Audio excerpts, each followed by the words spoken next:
Hi guys, you are watching CS Atul Jain classes. तो देखो, last class में ना हम लोगों ने एक नया चैप्टर स्टार्ट किया था, that is membership of a company. तो उस चैप्टर में अभी तक हम लोगों ने क्या पढ़ा था कि कंपनी की मेंबरशिप आप किस किस तरह से एक्वायर कर सकते हैं, राइट। और कौन कौन मेंबर हो सकता है कंपनी का और कौन कौन मेंबर नहीं हो सकता, ये सब चीज़ें हम लोगों ने लास्ट क्लास में पढ़ी थी। आज हम लोग क्या डिस्कस कर रहे हैं, देखो आज हम लोग डिस्कस करेंगे cessation oblique termination of membership. Means किन किन केसेस में आप सीज टू बी मेंबर हो जाएंगे या फिर आपकी मेंबरशिप टर्मिनेटेड मानी जाएगी। It means you will not remain a member of the company, right. तो किन किन केसेस में आपकी मेंबरशिप खत्म हो जाएगी, ये सब चीज़ें हम लोग आज स्टार्ट करने वाले हैं। देखो, तो हम लोग स्टार्ट करते हैं, देखो cessation oblique termination of membership से, right. Cessation oblique termination of membership तो इम्पोर्टेंट कॉन्सेप्ट है, बिल्कुल एग्जाम में पूछा हुआ भी है कई बार। डन, तो स्टार्ट करते हैं जी। देखो जी, ये सेसेशन या टर्मिनेशन ऑफ मेंबरशिप जो है ये दो तरह से हो सकता है, या तो बाय वॉलेंट्री टर्मिनेशन है ना, या फिर कंपल्सरी टर्मिनेशन। तो वॉलेंट्री टर्मिनेशन तो क्या होता है कि मेंबर्स लोग अपनी मर्जी से टर्मिनेट कर रहे हैं मेंबरशिप को, है ना, सीज टू बी मेंबर हो रहे हैं वो। और कंपल्सरी टर्मिनेशन में क्या चलेगा, bye operation of law. It means ये बाय एक्ट ऑफ पार्टीज है, ये बाय ऑपरेशन ऑफ लॉ, ये पार्टीज की मर्जी पे चलेगा और ये कानून के थ्रू होगा, राइट। तो देखो, वॉलेंट्री टर्मिनेशन में अगर हम बात करें तो बाय एक्ट ऑफ पार्टीज में क्या कहता है, अगर आप अपने शेयर ट्रांसफ़र कर देते हो किसी और को, आपके पास जितने भी शेयर थे वो आपने 100% शेयर किसी और को ट्रांसफ़र कर दिए, तो आज से आप सीज टू बी मेंबर हो जाओगे। और मेंबर कौन बन जाएगा, ट्रांसफरी। इसी तरह से फॉरफीचर ऑफ शेयर्स, कंपनी ने अपने शेयर्स, आपके शेयर्स फॉरफिट कर लिए for non payment of calls money. तो कंपनी ने आपसे first call second call money मांगी, आपने नहीं दी, तो कंपनी क्या करती है, उन शेयर्स को फॉरफिट कर लेती है। तो जैसे ही कंपनी उन शेयर्स को फॉरफिट करेगी, आप क्या हो जाएंगे, सीज टू बी मेंबर। और मेंबर कौन बन जाएगा, कंपनी अगर ये शेयर्स रीइशू करके किसी और को अलॉट कर देती है तो मेंबर वो बन जाएगा। सरेंडर ऑफ शेयर्स में क्या होगा, आप खुद अपनी मर्जी से शेयर्स को सरेंडर कर रहे हो। देखो, फॉरफीचर एक इनिशिएटिव है जो कि कौन लेता है, कंपनी। तो फॉरफीचर को तो कौन करता है, कंपनी। सरेंडर कौन करता है, मेंबर खुद करता है। ये मेंबर सेल्फ खुद करता है सरेंडर। तो आज हमारे पास कंपनी का मेंबर आया है, वो क्या कह रहा है कि सर आप मेरे ये जो शेयर्स हैं ये सरेंडर ले लो, ठीक है, इन शेयर्स का मुझे कोई बेनिफिट नहीं है, ठीक, ये शेयर्स मेरे लिए अनलक्की प्रूव हुए हैं, जो मैं पैसे ऑलरेडी दे चुका हूँ वो तो आप दोगे नहीं, मुझे पता है, क्योंकि अगर कंपनी वो पैसे वापस देगी तो वो बाई बैक कहलाएगा, जिसके लिए हमें सेक्शन 68 फॉलो करना पड़ेगा। तो मेंबर खुद चल गया है, क्या कह रहा है, सर ये शेयर्स भी रख लो, पैसे जो मैं दे चुका हूँ वो तो मुझे वापस मिलने ही नहीं है, बस आप सरेंडर कर लो। तो क्या कंपनी सरेंडर करेगी, सरेंडर ले लेगी? अगर कंपनी के आर्टिकल्स में स्पेसिफाइड है तो कंपनी सरेंडर एक्सेप्ट कर सकती है, राइट। अदरवाइज आर्टिकल्स को अल्टर करना पड़ेगा आपको। By exercising lien by the company, अगर company right of lien use कर रही है, मतलब इन शेयर्स पे अगर कुछ लोन वगैरह, कंपनी का अगर कुछ लोन वगैरह है शेयर होल्डर पे, और वो शेयर होल्डर को उस लोन का रिपेमेंट नहीं कर रहा है, तो company right of lien use कर सकती है। उस केस में भी आप सीज टू बी मेंबर हो जाएंगे। Bye issue of share warrant, share warrant का मतलब क्या है, देखो ये जो शेयर वारंट होता है ना, it is just like bearer cheque. जैसे चेक दो तरह के होते हैं ना, एक क्रॉस चेक होता है और एक बियरर चेक होता है, दोनों में क्या डिफरेंस है, क्रॉस चेक में तो नाम लिखा होता है पेई का कि पे टू मिस्टर एक्स, और बियरर चेक में क्या होगा, एक तरह से वो सेल्फ चेक है तो उसमें क्या लिखा होगा, pay to bearer a sum of rupees इतना। तो ऐसे ही शेयर सर्टिफिकेट और शेयर वारंट में डिफरेंस है। शेयर वारंट में शेयर होल्डर का नाम स्पेसिफाइड नहीं होता, शेयर सर्टिफिकेट में स्पेसिफाइड होता है। तो शेयर सर्टिफिकेट में तो क्या लिखा होता है, mister X is entitled to this much of shares on which he has paid a sum of rupees इतना। और शेयर वारंट में क्या लिखा होगा, सिंपली ये लिखा होगा, holder of this certificate is entitled to this much of shares, ठीक है। तो अगर आप अप्लाई कर रहे हैं कंपनी को कि सर कंपनी आप मेरे शेयर सर्टिफिकेट ले लो, उसके बदले आप मुझे शेयर वारंट दे दो, तो कंपनी चाहे तो ऐसा कर सकती है। बट कंपनी जब भी शेयर वारंट इशू करेगी तो अपनी बुक से मेंबर का नाम हटा देगी, रजिस्टर मेंबर से मेंबर का नाम हटा देगी। क्यों? शेयर वारंट आप जब चाहें, जिसको चाहें, जैसे चाहें ट्रांसफ़र कर सकते हैं, वो भी बाय मियर डिलीवरी। कोई शेयर ट्रांसफ़र डीड फाइल करने की ज़रूरत नहीं है आपको। तो सिंपली क्या करना है, शेयर वारंट उसे दे दो। तो जैसे 2000 रुपये का नोट है, वो आप ट्रांसफ़र करना चाहते हैं किसी और को, तो क्या कोई फॉर्म भरना पड़ेगा? उस 2000 के करेंसी नोट के पीछे कुछ सिग्नेचर करने पड़ेंगे? आपको कुछ नहीं करना है जी। वो करेंसी नोट किसी और को दे दो, ट्रांसफ़र हो गया। ऐसे ही शेयर वारंट में होता है। शेयर वारंट में नाम तो लिखा नहीं, तो जिसके पास वारंट है वही क्या बन जाएगा, शेयर होल्डर। तो कंपनी जिस डेट को भी आपको शेयर वारंट इशू करेगी, उसी डेट को अपने रजिस्टर मेंबर से आपका नाम हटा देगी। और कंपनी क्या कह रही है, भाई आज के बाद हमें भी नहीं पता हमारी कंपनी का मेंबर कौन है। क्यों? शेयर वारंट आपको इशू हो गए, आप इन्हें ट्रांसफ़र कर दोगे किसी और को, तो मेंबर वो बन जाएगा। वो किसी और को ट्रांसफ़र करेगा तो वो मेंबर बन जाएगा। तो हमें खुद नहीं पता कौन मेंबर है। जो ये शेयर वारंट लेके आ जाएगा, हम तो उसी को राइट एंजॉय करने देंगे, बस ये कहना चाह रहा है। तो जैसे ही आप शेयर वारंट इशू कराओगे, तो कंपनी क्या करती है, रजिस्टर मेंबर से आपका नाम हटा देती है। इट मीन्स आप क्या हो जाएंगे, अब सीज टू बी मेंबर हो जाएंगे। चलो जी, रिडम्पशन ऑफ प्रेफरेंस शेयर। तो प्रेफरेंस शेयर इशू कर रखे थे जी कंपनी ने, उन प्रेफरेंस शेयर्स का आज रिडम्पशन कर दिया। रिडम्पशन का मतलब रीपेमेंट कर दिया।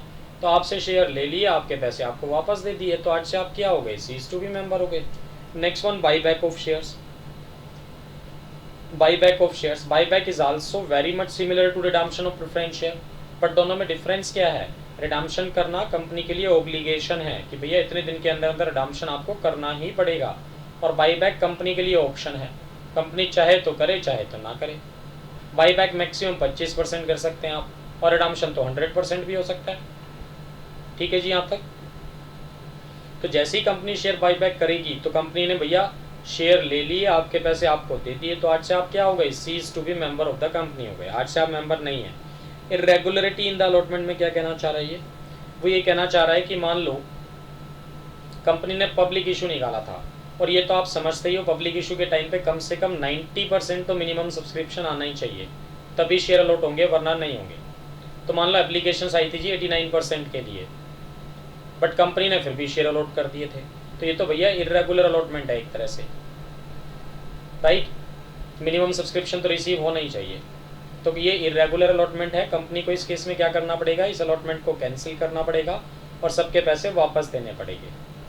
तो आप क्या हो जाएंगे, सबके पैसे वापस दे दिए, कंपनी रजिस्टर मेंबर से आपका नाम हटा देगी, मतलब आप सीज टू बी मेंबर हो गए फिर से, राइट।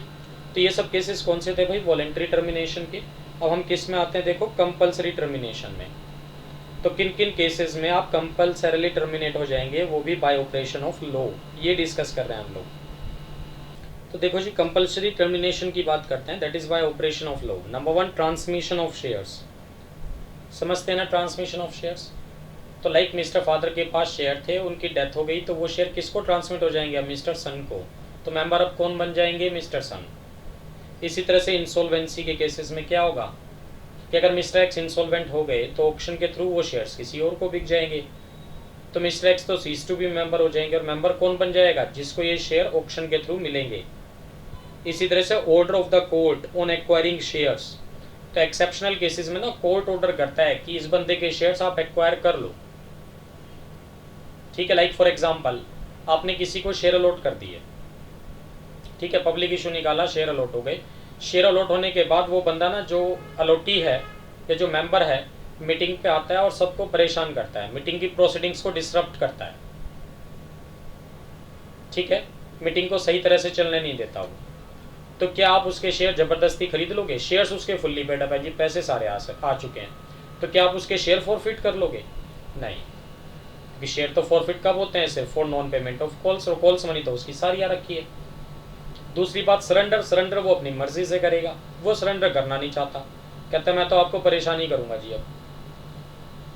तो क्या आप आर्टिकल्स में ऐसा प्रोविजन लिख सकते हैं कि भाई अगर इस तरह से कोई भी मिस्चीवियस एलिमेंट है या कोई परेशान करता है, तो हम उसके शेयर कंपल्सरीली खरीद लेंगे? आप ऐसा भी नहीं कर सकते। तो आपको क्या करना पड़ेगा, आपको कोर्ट के पास जाना पड़ेगा, ठीक है, और कोर्ट को रिक्वेस्ट करनी पड़ेगी कि सर देखो, एनसीएलटी को रिक्वेस्ट करनी पड़ेगी क्या, कि सर देखो ये बंदा मीटिंग पे आता है, मीटिंग की प्रोसीडिंग्स को डिस्टर्ब करता है, सबको परेशान करता है, ठीक है, तो इसका सोल्यूशन बताओ। तो एनसीएलटी ऑर्डर कर सकता है कि आप इसके शेयर कंपल्सरीली खरीद लो। ठीक, तो जब कोर्ट ने ऑर्डर कर दिया अब तो आप कंपलसरीली खरीद ही सकते हैं उसके शेयर। तो अगर आप उसके शेयर कंपलसरीली खरीद लेंगे तो आज से वो क्या हो जाएगा, सीज टू बी मेंबर हो जाएगा। Next one by dissolution. तो डिसोल्यूशन वाला वर्ड ये किस लिए यूज हो रहा है, क्या कोई पार्टनरशिप फॉर्म कंपनी की मेंबर हो सकती थी, ये चीज हम लोगों ने पहले भी पढ़ा था। पार्टनरशिप फॉर्म कंपनी की मेंबर हो सकती है नहीं, बट अगर ये कंपनी सेक्शन 8 कंपनी हो, कौन सी कंपनी हो, सेक्शन 8 कंपनी हो, मतलब एनपीओ, तब तो हो सकता है। तो partnership form member, partnership form कौन सी कंपनी की मेंबर हो सकती है, सिर्फ सेक्शन 8 कंपनी की, दैट इज एनपीओ की। अब ये मान लो पार्टनरशिप फॉर्म ना भाई डिसॉल्व हो रही है, ये पार्टनरशिप फॉर्म डिसॉल्व हो रही है, तो बस ठीक है, आज से आप सीज टू बी मेंबर हो जाएंगे। कौन सीज टू बी मेंबर हो जाएगा, पार्टनरशिप फॉर्म, राइट। और लास्ट में क्या कहता है, देखो winding up of a company where the member is a company. तो मान लो एक कंपनी दूसरी कंपनी की मेंबर है जी, ये लो, एक कंपनी ये है, एक कंपनी ये है, दोनों कंपनी एक दूसरे की मेंबर हैं, ठीक है। तो अब ये वाली जो कंपनी मेंबर थी ये आज की डेट में वाइंडिंग अप में जा रही है, नहीं हो सकता, बिल्कुल हो सकता है जी, ये वाइंडिंग अप में जा रही है, तो आज से ये सीज टू बी मेंबर हो जाएगी कंपनी, आज से क्या हो जाएंगे, सीज टू बी मेंबर हो जाएंगे, ठीक है। तो अब से ये कंपनी मेंबर नहीं रहेगी।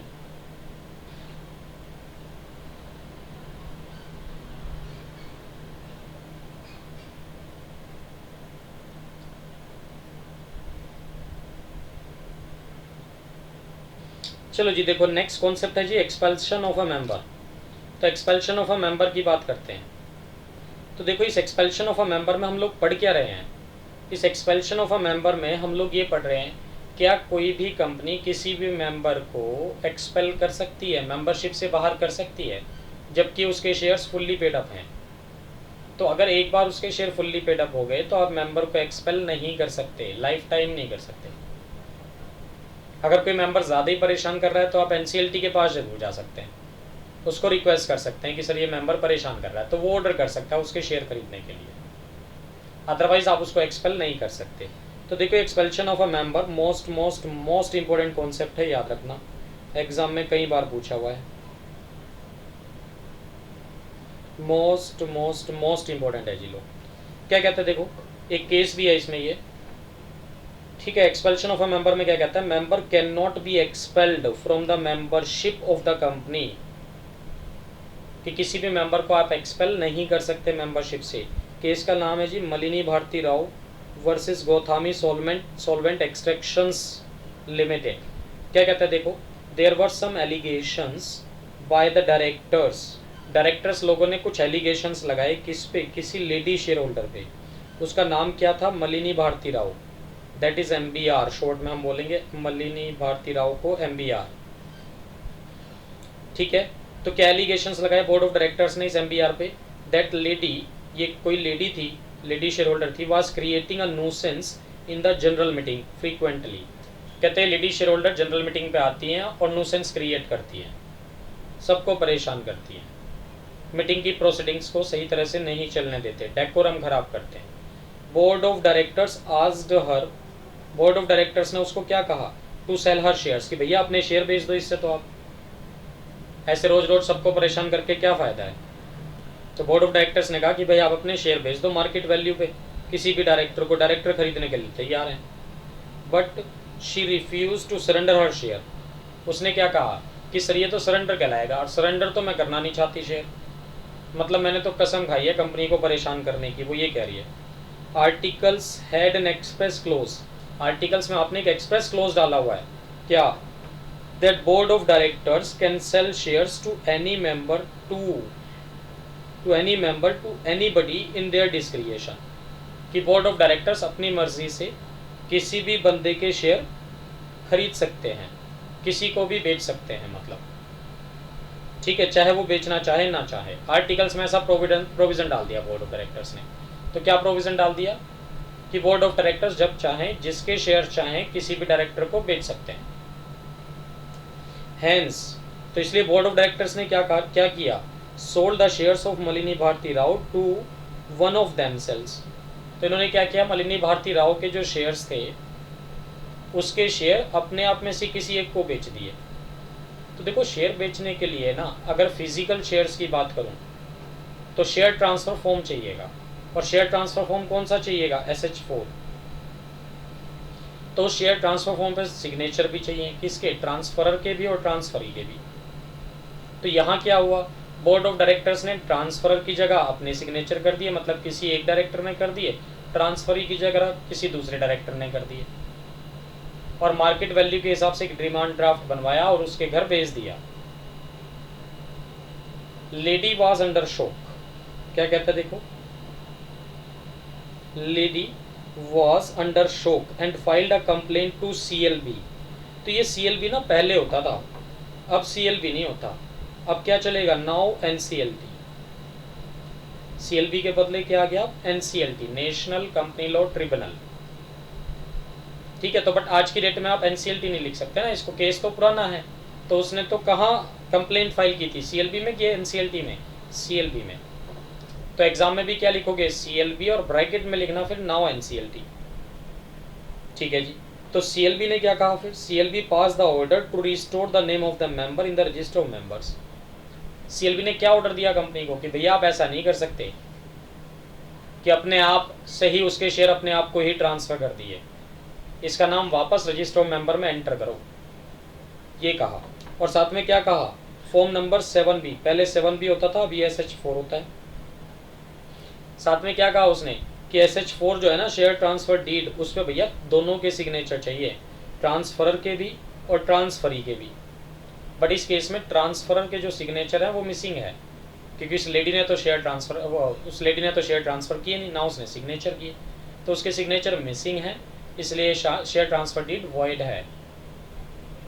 ठीक है, तो इस तरह से आप किसी के भी शेयर किसी को भी नहीं बेच सकते, मेंबर खुद अपनी मर्जी से बेचेगा तो बेचेगा। हाँ, अदरवाइज आप NCLT के पास जाके कंप्लेंट कर सकते हैं, वो अगर ऑर्डर करे तो आप खरीद सकते हैं कंपल्सरीली, ये मतलब है जी इसका।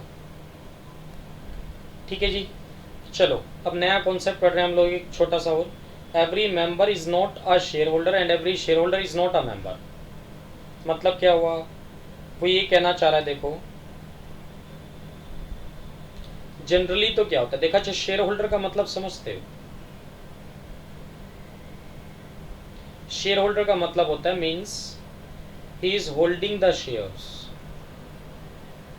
Holding the shares. जो शेयर्स होल्ड करे वो शेयर होल्डर, जो शेयर्स होल्ड करे वो शेयर होल्डर। और मेंबर कौन होता है भाई, मेंबर का मतलब होता है जिसका कंपनी के रजिस्टर ऑफ मेंबर में नाम है। मेंबर कौन होता है, who is specified in register of member of company। तो कंपनी के रजिस्टर मेंबर में जिसका नाम है वो कौन है, मेंबर है। अब एक बात बताओ, अगर आपने शेयर खरीदे हैं, अगर आपने शेयर खरीद लिए, परचेज कर लिए, तो भाई रजिस्टर मेंबर में तो नाम आपका आ ही जाएगा फिर। तो शेयर खरीदे, रजिस्टर मेंबर में भी नाम है, इसका मतलब आप शेयर होल्डर भी हैं, इज इक्वल टू मेंबर भी हैं। आप शेयर होल्डर भी हैं, इज इक्वल टू मेंबर भी हैं, इसका मतलब शेयर होल्डर ही मेंबर है, मेंबर ही शेयर होल्डर है। जनरली तो यही चलता है, बट इस बात के कुछ एक्सेप्शंस हैं, इस बात के कुछ एक्सेप्शंस हैं। मीन्स इन एक्सेप्शनल केसेस में क्या होगा, शेयर होल्डर और मेंबर अलग अलग हो जाएंगे। शेयर होल्डर वर्सेस मेंबर, दोनों क्या हो जाएंगे, अलग अलग हो जाएंगे। शेयर होल्डर अलग हो जाएगा, मेंबर अलग हो जाएगा, डिफरेंट हो जाएंगे दोनों। लाइक फॉर एग्जाम्पल, एक एग्जाम्पल दे देता हूँ लो आपको। फॉर एग्जाम्पल, ये मिस्टर फादर हैं जी, लो मिस्टर फादर हैं, इनके पास शेयर थे किसी कंपनी के, इनकी डेथ हो गई। ठीक है, तो शेयर सर्टिफिकेट अब किसके पास आ गए होंगे, मैं फिजिकल शेयर्स मान के चल रहा हूँ, इलेक्ट्रॉनिक शेयर्स की बात ही नहीं कर रहा हूँ। तो फिजिकल शेयर्स हैं जी इनके पास किसी प्राइवेट कंपनी के, तो शेयर सर्टिफिकेट होंगे। अब वो शेयर सर्टिफिकेट किसके पास चले गए होंगे, मिस्टर सन के पास। मिस्टर सन के पास शेयर सर्टिफिकेट आ गए। तो भाई जो भी कुछ होता है शेयर सर्टिफिकेट ही तो होता है, शेयर तो कुछ नहीं होता। जिसके पास शेयर सर्टिफिकेट वही शेयर होल्डर। तो आज की डेट में शेयर होल्डर तो कौन हो गया अब? Mister son. बट कंपनी की बुक्स में अभी भी नाम किसका चल रहा होगा? मिस्टर फादर का, क्योंकि वो अभी तक आपने चेंज नहीं कराया। तो कंपनी की बुक्स में नाम किसका चल रहा है? मिस्टर फादर का। तो मेंबर कौन कहलाएगा भाई? Mister father. समझ गए ना? तो मेंबर कौन कहलाएगा? Mister father. शेयर होल्डर कौन कहलाएगा? मिस्टर सन। तो हो गए ना दोनों अलग अलग, ये मतलब है। तो आओ देखो यहाँ पढ़ लेते हैं एक बार, शेयर होल्डर वर्सेस मेंबर में क्या क्या डिफरेंसेस हैं। ये दिया भी है मैंने, इंपॉर्टेंट है ये पार्ट भी, है ना। ये लो जी, शेयर होल्डर और मेंबर में क्या क्या डिफरेंसेस हैं। Number 1, subscription to memorandum. Subscription to memorandum क्या मतलब है इसका? तो देखो भाई, subscription to memorandum of association, वो ये कहना चाह रहा है जो भी कोई मेमोरेंडम को सब्सक्राइब करता है। मेमोरेंडम को सब्सक्राइब करने का मतलब क्या हुआ? जो भी कोई मेमोरेंडम को सिग्नेचर करता है। तो मेमोरेंडम में कितने क्लॉसेज होते थे? 6 क्लॉसेज होते थे, जिसमें से लास्ट वन कौन सा क्लॉज होता था? 6th clause, that is association clause. उसी को सिग्नेचर क्लॉज भी बोलते हैं। तो उसमें सिग्नेचर होते थे कितने लोगों के? या तो 7 या 2 या 1। वही 7, 2 या 1 लोग क्या कहलाएंगे? मेंबर, चाहे उन्होंने शेयर खरीदे हो चाहे ना खरीदे हो। तो अगर आपकी कंपनी हैविंग शेयर कैपिटल है तो उन्होंने शेयर भी ज़रूर खरीदा होगा। इसका मतलब वो मेंबर भी हैं और शेयर होल्डर भी हैं। बट अगर कंपनी विदाउट शेयर कैपिटल वाली है, मेमोरेंडम तो उसको भी बनाना है भाई, और सिग्नेचर तो उस केस में भी होंगे। तो उस केस में जो सब्सक्राइबर्स हैं वो सिर्फ और सिर्फ क्या कहलाएंगे? मेंबर, शेयर होल्डर नहीं बनेंगे। तो क्या कहना चाहता है? जिसने मेमोरेंडम को सब्सक्राइब किया that becomes immediately a member. और शेयर होल्डर कब बनते हैं आप? Only when the shares are allotted. जब आप शेयर खरीदोगे तभी मेंबर बनोगे। नंबर 2, रजिस्ट्रेशन की बात कर लो जी। अगर मैं रजिस्ट्रेशन की बात करूं तो जो रजिस्टर्ड शेयर होल्डर है वो क्या है? मेंबर है। जो रजिस्टर्ड शेयर होल्डर है मतलब शेयर होल्डर भी है और उसका रजिस्टर में नाम भी है, तो वो क्या बन जाएगा? मेंबर। बट जो रजिस्टर्ड मेंबर है may not be a share holder. जो रजिस्टर्ड शेयर होल्डर है मे नॉट बी, जो रजिस्टर्ड मेंबर है may not be a share holder. मतलब रजिस्टर्ड मेंबर में तो आपका नाम है, बट ज़रूरी नहीं है आपके पास शेयर भी हो भी सकते हैं और नहीं भी। और रजिस्टर्ड शेयर होल्डर मतलब शेयर होल्डर है और रजिस्टर में नाम भी है, तो बस ठीक है, आप तो मेंबर हैं ही हैं। ट्रांसफ़र ऑफ शेयर्स की बात करूं तो कहते जो ट्रांसफरर होता है ना वही मेंबर कहलाएगा। कब तक? जब तक उसका नाम रजिस्टर मेंबर में चल रहा है। तो जब तक उसका नाम रजिस्टर मेंबर में चलता रहेगा, मेंबर कौन कहलाएगा? ट्रांसफरर। और एक बार उसका नाम हटा दिया और ट्रांसफरी का नाम रजिस्टर्ड हो गया तो मेंबर कौन बन जाएगा? ट्रांसफरी। तो मान लो मेरे पास फिजिकल शेयर्स हैं, मैंने शेयर सर्टिफिकेट भी ट्रांसफरी को दे दिया, उससे पैसे भी ले लिए, SH4 सिग्नेचर करके भी दे दिया, सब कुछ कर दिया मैंने, बट उसने अभी तक वो SH4 plus share certificate company को फाइल नहीं किया रजिस्ट्रेशन के लिए। तो आज की डेट में शेयर होल्डर तो कौन है? जिसके पास SH4 है, मैंने ट्रांसफरी को दे दिया सिग्नेचर करके SH4, तो शेयर होल्डर तो कौन हुआ? ट्रांसफरी। बट कंपनी की बुक्स में नाम अभी भी किसका चल रहा है? ट्रांसफरर का। तो मेंबर कौन कहलाएगा? ट्रांसफरर। तो देखो ट्रांसफर ऑफ शेयर्स में क्या कह रहा है? Transferor remains the member till the time transferee name is registered. जब तक ट्रांसफरी का नाम रजिस्टर्ड नहीं होगा तब तक ट्रांसफरर ही मेंबर रहेगा। A person who transfers his shares cease to be a holder of shares on the date of transfer. तो जैसे ही मैंने SH4 सिग्नेचर करके आपको दिया तो मैं क्या हो जाऊंगा? Cease to be share holder हो जाऊंगा। तो शेयर होल्डर तो किसके पास? शेयर तो किसके पास चले गया? ट्रांसफरी के पास, राइट। चलो जी, ऑन द डेथ, डेथ वाला केस मैंने अभी आपको बताया ही था। तो डेथ के केस में क्या होता है? जो लीगल रिप्रेजेंटेटिव है may not be a member until he applies for registration. तो जब तक वो रजिस्ट्रेशन के लिए अप्लाई नहीं करेगा कंपनी को तब तक वो मेंबर नहीं बन सकता, वो सिर्फ क्या रहेगा? Share holder. The legal representative remains a share holder, वो सिर्फ क्या रहेगा? शेयर होल्डर, ठीक है। दो his name does not appear in the register, जबकि उसका नाम रजिस्टर में अपीयर नहीं हो रहा है ना। तब भी वो क्या कहलाएगा, सिर्फ शेयर होल्डर, मेंबर नहीं रहेगा। इशू ऑफ शेयर वारंट की अगर मैं बात करूं तो कहते हैं जिसके पास शेयर वारंट है वो मेंबर नहीं है, इज नॉट अ मेंबर। क्योंकि कंपनी जब भी शेयर वारंट इशू करती है तो अपनी बुक से उसका नाम हटा देती है, किसका, शेयर होल्डर का या मेंबर का नाम हटा देती है। शेयर वारंट तभी इशू करते हैं। तो कंपनी ने आप रजिस्टर मेंबर से आपका नाम स्ट्राइक आउट कर दिया, मतलब आज से आप मेंबर नहीं हैं। कंपनी ये कह रही है हमें भी नहीं पता कौन मेंबर है, जिसको आप ये शेयर वारंट ट्रांसफर कर दोगे वही मेंबर बन जाएगा। अ person who owns a share warrant is a share holder. कहते हैं जिसके पास शेयर वारंट है वो सिर्फ क्या काउंट होगा, शेयर होल्डर, वो मेंबरशिप में काउंट नहीं होगा, राइट। चलो जी देखो, राइट्स ऑफ मेंबर्स की बात करते हैं हम लोग, है ना। राइट्स ऑफ मेंबर पे आ जाओ। क्या कहते हैं राइट्स ऑफ मेंबर में, मेंबर के ये सब राइट्स हैं। तो जैसे ही आप किसी कंपनी के मेंबर बन जाते हैं तो ये सब आपके राइट्स बन जाएंगे, ठीक है। ये राइट्स आप एंजॉय कर सकते हैं। कौन कौन से राइट्स हैं, number 1 to have share certificate और स्टॉक सर्टिफिकेट। तो वही कहना चाह रहा है, अगर फिजिकल शेयर्स की मैं बात करूं तो आपके पास शेयर सर्टिफिकेट आ जाने चाहिए। कितने दिन के अंदर अंदर आ जाने चाहिए भाई, तो देखो कितने दिन के अंदर अंदर आ जाने चाहिए,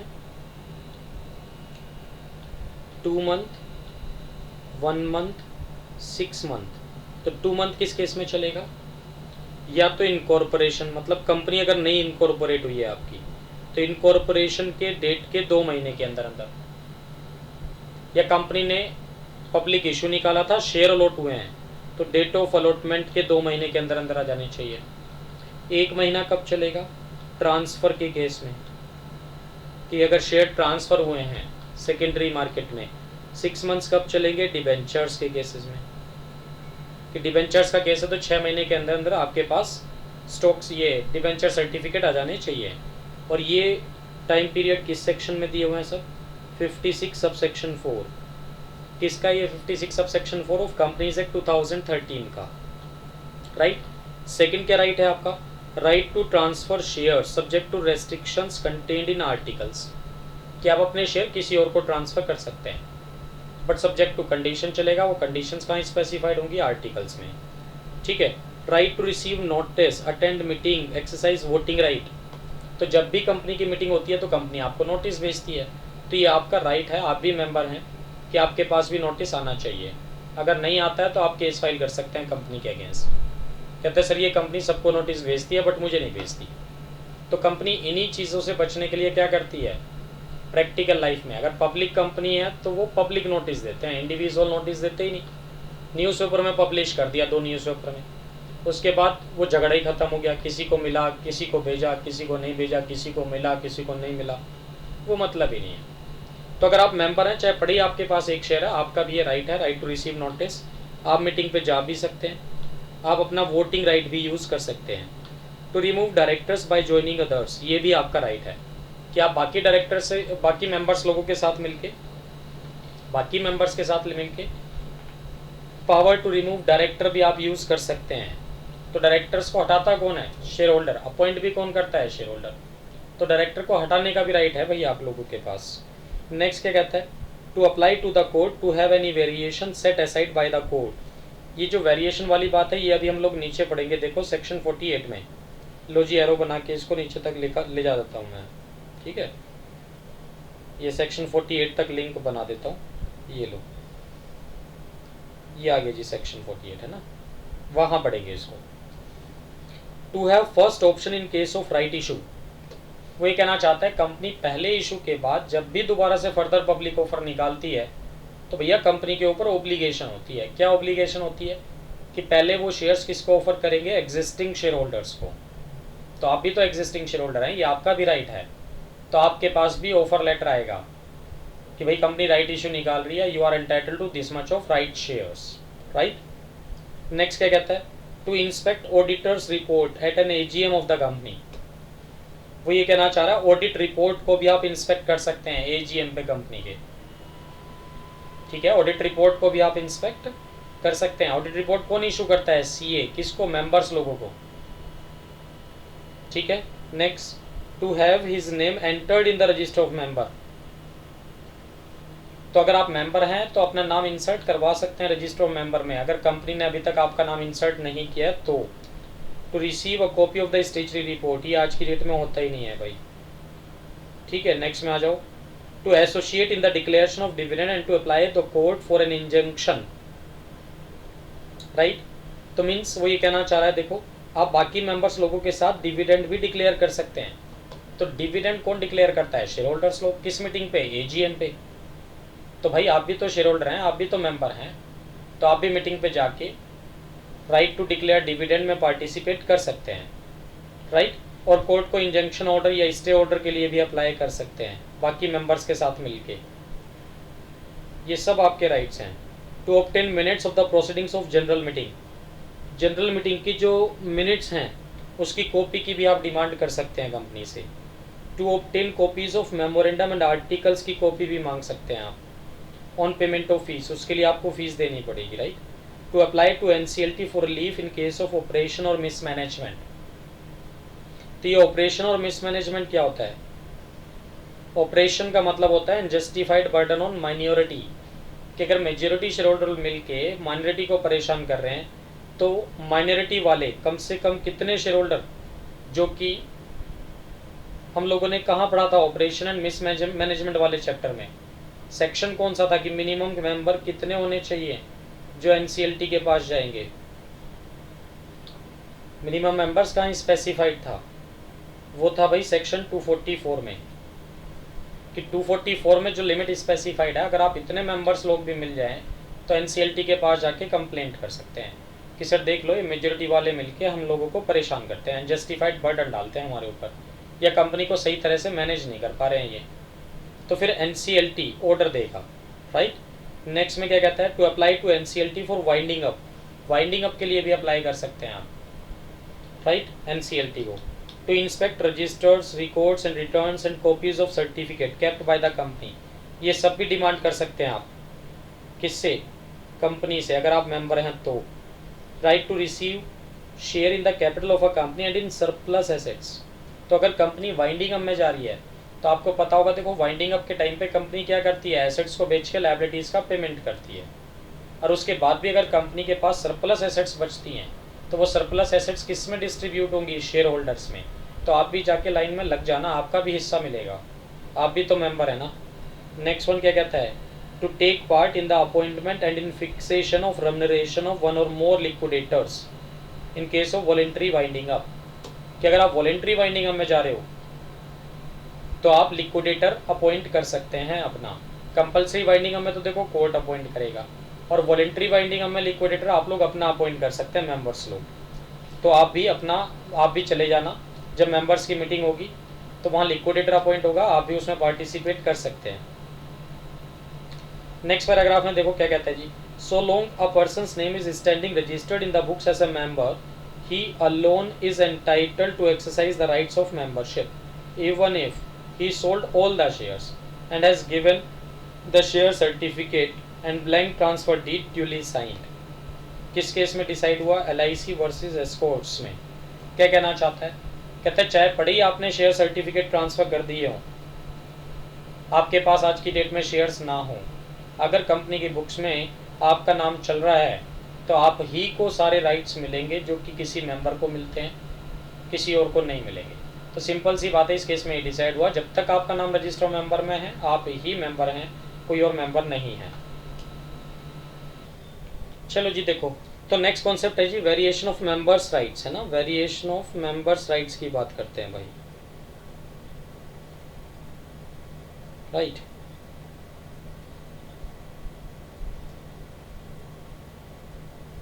ये भी इंपॉर्टेंट कॉन्सेप्ट है, वेरिएशन ऑफ मेंबर्स राइट्स, है ना।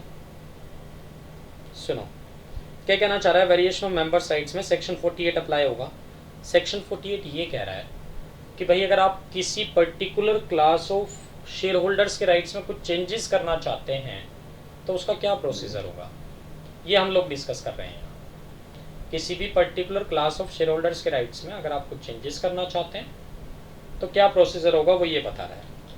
तो लाइक जैसे प्रेफरेंस शेयर होल्डर्स हैं, आप प्रेफरेंस शेयर होल्डर्स के राइट्स में चेंजेस करना चाहते हैं, लाइक वो पहले क्यूमुलेटिव प्रेफरेंस शेयर थे, अब आप उन्हें नॉन क्यूमुलेटिव बनाना चाहते हैं, तो क्या प्रोसीजर फॉलो करना है, ये सब चीज़ें हम लोग यहाँ डिस्कस कर रहे हैं। तो देखो दो कंडीशन बताई है इन्होंने यहाँ। नंबर 1, सबसे पहली चीज़ तो ये वेरिएशन ना ऑथराइज्ड होना चाहिए बाय मेमोरेंडम एंड आर्टिकल्स। तो सिंपल सी बात है, अथॉरिटी होनी चाहिए भाई, कहाँ, मेमोरेंडम एंड आर्टिकल्स में। तो सबसे पहली चीज़ तो क्या हुई, अथॉरिटी होनी चाहिए इन कहाँ, मेमोरेंडम एंड आर्टिकल्स में। नंबर 2 में क्या कहना चाह रहा है वो, अच्छा अगर अथॉरिटी नहीं भी है, एक चीज़ और लिखे, if it is not so तो वेरिएशन प्रोहिबिटेड नहीं होना चाहिए। तो पहली कंडीशन में क्या कह रहा है, या तो मेमोरेंडम आर्टिकल्स में अथॉरिटी हो, authority to vary the rights of members, है ना। और अगर एज सच कोई अथॉरिटी नहीं है तो प्रोहिबिटेड नहीं होना चाहिए by the terms of issue. जब आपने ये शेयर इशू किए थे तब आपने प्रोहिबिट ना किया हो कि भाई हम वेरिएशन नहीं करेंगे। और साथ में क्या लिखा है देखो, एंड, और नहीं लिखा, याद रखना एंड। तो इसका मतलब ये दोनों कंडीशन साइमल्टेनियसली चाहिए, एक साथ चाहिए।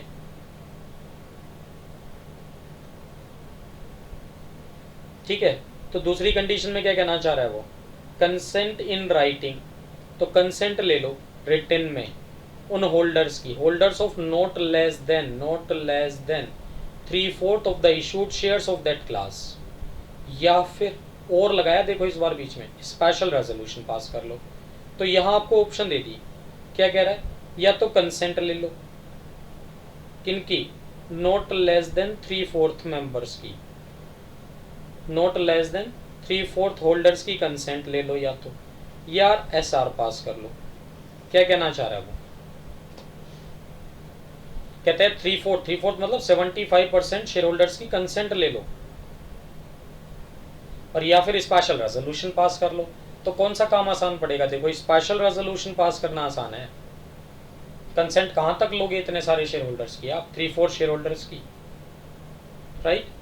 तो क्या करो, मेमोरेंडम आर्टिकल्स में अथॉरिटी होनी चाहिए और प्लस स्पेशल रेजोल्यूशन पास कर लो, तो आप वेरिएशन कर सकते हो, ये कहना चाह रहा है। ठीक है।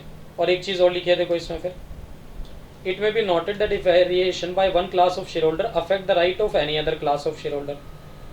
कहता है अगर प्रेफरेंस शेयर होल्डर में वेरिएशन करने की वजह से इक्विटी होल्डर्स में भी चेंज आएगा, तो 3/4 या स्पेशल रेजोल्यूशन जो आप पास करोगे वो किसका पास करोगे, प्रेफरेंस प्लस इक्विटी दोनों का करोगे। तो अगर आप सिर्फ और सिर्फ प्रेफरेंस शेयर होल्डर्स में चेंजेस कर रहे हो, उसकी वजह से इक्विटी में कोई चेंज नहीं आ रहा है, तो सिर्फ प्रेफरेंस वालों को ही लेना है, राइट।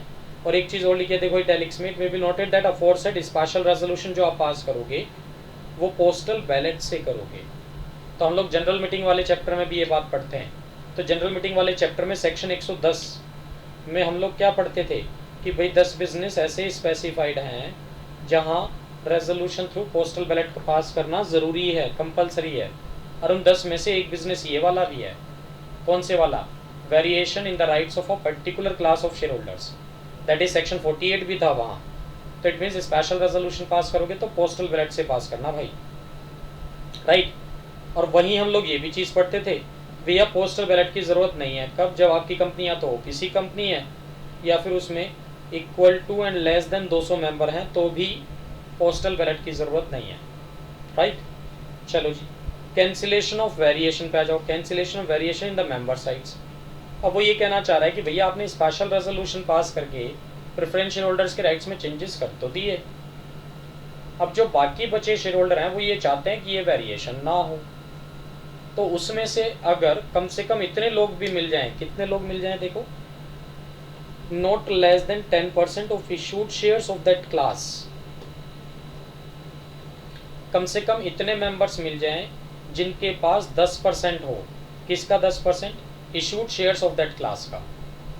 तो उनके पास अगर 10% शेयर्स हैं तो इतने मेंबर्स भी मिलके किसके पास जा सकते हैं, एनसीएलटी के, प्रोवाइडेड उन्होंने who did not consent to और vote in favour of the resolution, provided उन्होंने या तो वोट दिया ही नहीं था, ना फेवर में ना अगेंस्ट में, या फिर दिया था तो अगेंस्ट में दिया था, ऐसे शेयर होल्डर को हम लोग क्या बोलेंगे, डिसेंटिएंट शेयर होल्डर। क्या बोलेंगे भाई, डिसेंटिएंट शेयर होल्डर। तो क्या कहना चाह रहा है, स्पेशल रेजोल्यूशन पास कर दिया आपने, उसके बाद जो डिसेंटिएंट शेयर होल्डर हैं, डिसेंटिएंट शेयर होल्डर का मतलब जिन्होंने या तो वोट दिया ही नहीं या फिर दिया था तो अगेंस्ट में दिया था, उसमें से अगर इतने मेंबर भी मिल जाएं जिनके पास 10% of issued shares of that class है, तो वो एनसीएलटी के पास जाके कंप्लेंट कर सकते हैं। और कितने दिन के अंदर अंदर जाना है? 21 दिन के अंदर अंदर जाना है। किसके 21 दिन के अंदर जाना है? जिस डेट को आपने कंसेंट ली थी या रेजोल्यूशन पास किया था, तो 21 दिन के अंदर अंदर किसके पास ले जाओ? एनसीएलटी के पास जाके कंप्लेंट करो कि सर इस वेरिएशन से तो हमें नुकसान होगा। अब एनसीएलटी इस चीज़ को कंसीडर करेगा, अगर उसको लगता है इस वेरिएशन से सही में नुकसान होगा, it is prejudicial to the members of the company, तो वो इस वेरिएशन को सेट असाइड कर सकता है। तो मतलब एनसीएलटी की मर्जी है, वो इसको सेट असाइड कर भी सकता है और नहीं भी। समझ गए बात? तो ये था जी, देखो मेंबरशिप ऑफ अ कंपनी जो हम लोगों ने डिस्कस किया आज ये पूरा चैप्टर। ठीक है, तो चैप्टर हमारा खत्म हो जाता है यहाँ। ये वीडियो आपको पसंद आई हो तो लाइक करें और हमारे channel CS Atul Jain classes को सब्सक्राइब करें। Thanks for watching CS Atul Jain classes.